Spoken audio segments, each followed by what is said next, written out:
Para lagi kang mapera, subukan nyo itong gawin sa pamamagitan ng barya ng 7 araw sa ilalim ng inyo pong higaan. Ito po ay magdudulot sa inyo ng limpak-limpak na salapi.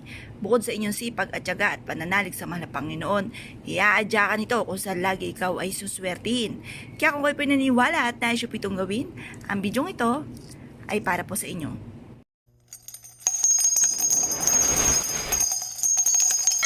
Para po tayo mga bossing ko ay lagi na lamang maraming pera, ay mainam na subukan nyo po itong gawin mga bossing sa pamamagitan ng mga barya, maraming barya at ganoon din po, hugasan nyo muna ito mga bossing ko at painitan sa sinag ng araw. Kapag po ito ay natuyo na, okay na po yan. Kung meron po kayong palayok, yan, maganda po yan. Ilagay ang maraming barya sa palayok at pagkatapos mga bossing ko, ito ay mag-wish ka sa gawing silangan ng mga bandang alas 7. Sabihin nyo po, sa pamamagitan ng mga baryang ito, pampaswerteng ito, ay makakamit ko lahat ang aking mga pinapangarap. At kailanman na hindi na ako mamumblema tungkol sa usapin ng pera.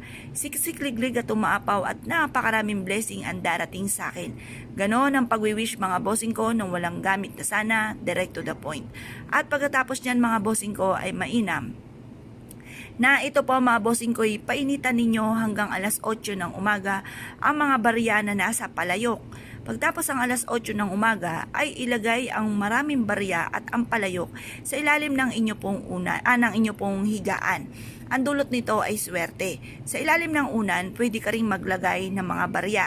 Ngayon po mga bossing ko, obserbahan ang mga swerteng darating sa inyo. Lalo-lalo na itong buwan na ito ng Agosto na may tinatawag na Ghost Month Crisis. Para hindi nyo po yan makamtan ay mainam na huwag nyo po itong kakalimutan na gawin. Makakatulong po ito upang sa ganon lagi kang iadya nito kung saan lagi ikaw ay suswertihin. Proven na napakaswerte mga bossing. Ngayon pa mga bossing, kung kayo po'y naniniwala, subukan nyo po yan. At kapag po yan mga bossing ko ay ikaw'y sinuwerte, may dumating na mga blessing na sa loob ng 7 araw ay mas mainam na wag nyo na po yang gagalawin pa. Kung kayo po mga bossing ko ay parang feeling po ninyo, ayan na naman, parang may mga pagsubok, hugasan nyo lamang po ang barya at patuyuin po muli. At pagkatapos kapag natuyo na ay ilagay muli sa palayok. Makakatulong po yan upang sa ganun kasi yan po marami ng mga nahigop na negatibong enerhiya. Kaya kapag po halimbawa yung mga luman-luma na, itapon nyo na po yun. Yung mga pampaswerte lalo't may mga sira, hindi na po swerte ang dulot. Pagkatapos, pagdating naman sa mga barya, kapag pasin nyo ay parang unay sinuswerte ka tapos parang may mga negatibo ulit, hugasan nyo lang po muna ulit ang barya at pagkatapos ay patuyuan sa sinag ng araw at ibalik muli ang mga barya na nasa loob ng palayok at yun po mga bossing ko ay magdudulot muli ng swerte. Ganun lang po mga bossing ko ang inyo pong gagawin.